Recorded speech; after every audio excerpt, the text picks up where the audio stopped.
No.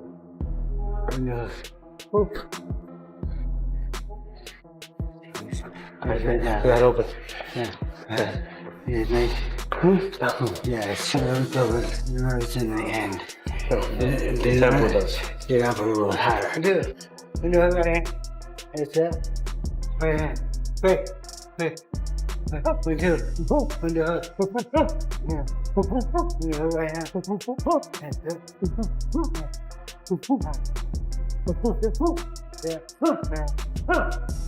That's it. That's it. Right. That's it. There you go. That's it. Good. That's it. There you go.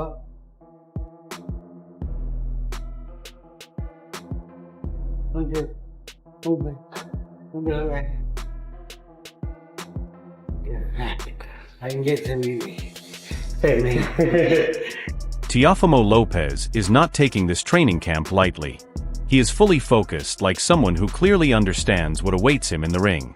Preparing to face a skilled fighter like Shakur Stevenson is not about showy moves. It is about sharp focus, perfect timing, and full control, which is exactly where Teo's mindset stands right now. Get here. I'll get to here, but it's not. I need another step. Yeah. Sure. That's it. Make him head back here. To the wall. Yeah. That's it. Yeah. That's it. That's it. Right hand. That's it.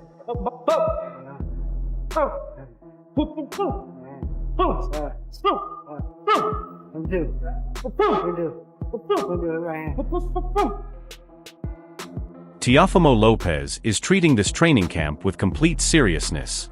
He is locked in with full concentration, like someone who knows exactly what is coming inside the ring.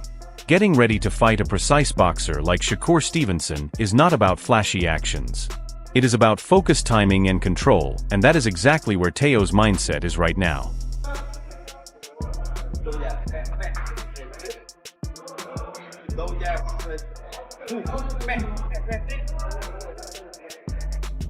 Go bien,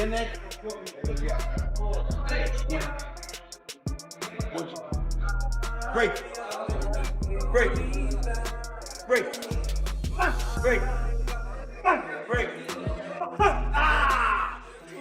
Teo Sr. is teaching him patience again and again, making it clear that you do not beat a mover by rushing moments.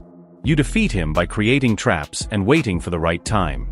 The strength and conditioning work is still intense, with explosive lifts, short sprints, and strong core training to keep power late in the rounds. What stands out most in this camp is the balance. Teofimo is not hunting for knockouts. He is sharpening his instincts, closing small gaps, and getting ready to apply pressure round by round against a fighter who makes every mistake count. Every mistake.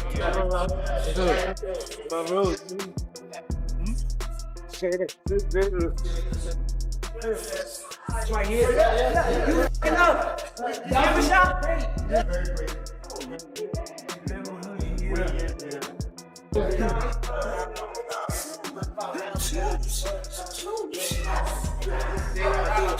On the other side of this mental battle, Shakur Stevenson's camp is calm, precise, and quiet, which is exactly how he prefers it. His training is focused on repetition, accuracy, distance control, feints, and defensive work that removes mistakes before they happen. Koma and the coaching staff are tightening the basics and rehearsing situations designed for Teofimo's power bursts and sudden changes in pace. Expect constant side movement, sharp stop and go footwork, and quick angle resets after every exchange. Yep, that's fine. Yep, that's fine. July 12th, demolishment. We're gonna demolish. Guys way too slow, force too sharp, too fast, too strong. Sparring includes larger explosive partners to test him mentally and physically.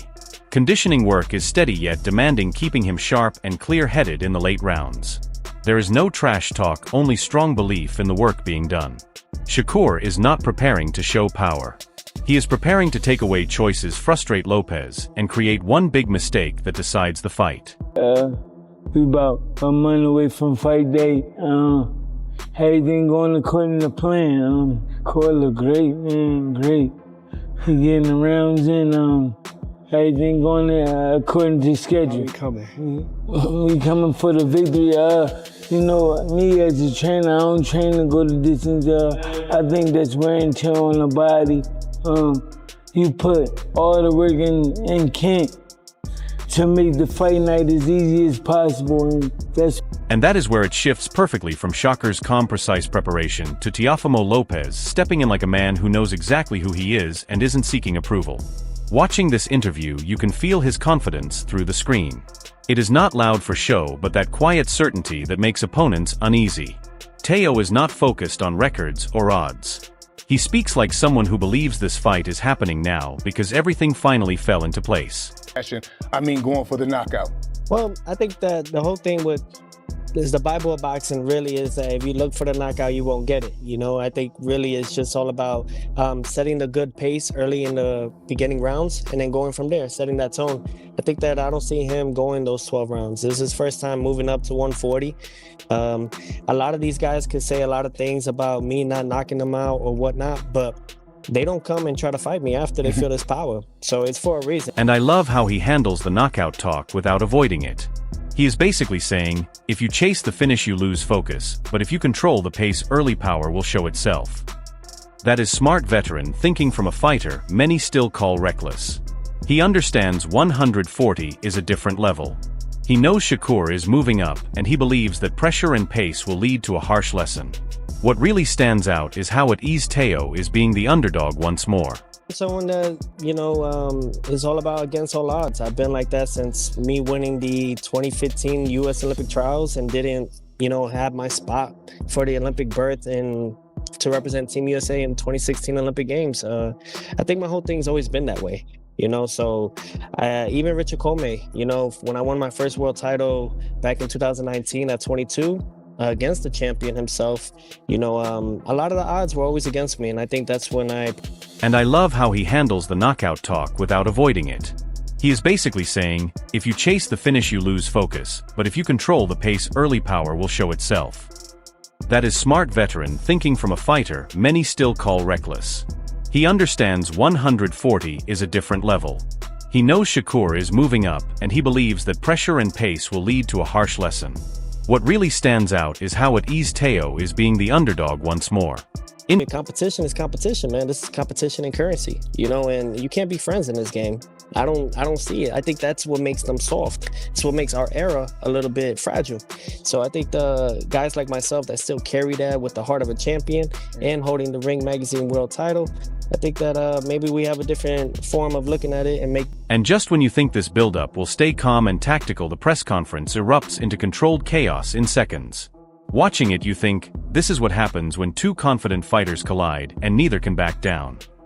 Teo Lopez Sr. isn't quietly giving instructions. He is basically saying, we've figured it out before and we will do it again. You can feel that confidence built from years of results. But Shakur doesn't flinch. He smiles, nods, and basically says, you may have beaten others, but you haven't faced this version of me. That is where it gets intense, because this isn't fake trash talk. Both fighters genuinely believe the other has never faced true pressure. Fighters, Lomachenko, Taylor, among them. How difficult is this man, Shakur Stevenson, to prepare for? Well, I see their weakness. That's what I do. You know, we broke the code with Loma that nobody had ever done. You know, we didn't let him get comfortable in there. You saw that, you know, with like 8 rounds, he didn't know what to do. I did the same thing with Josh Taylor, and we're gonna do the same thing with Shakur.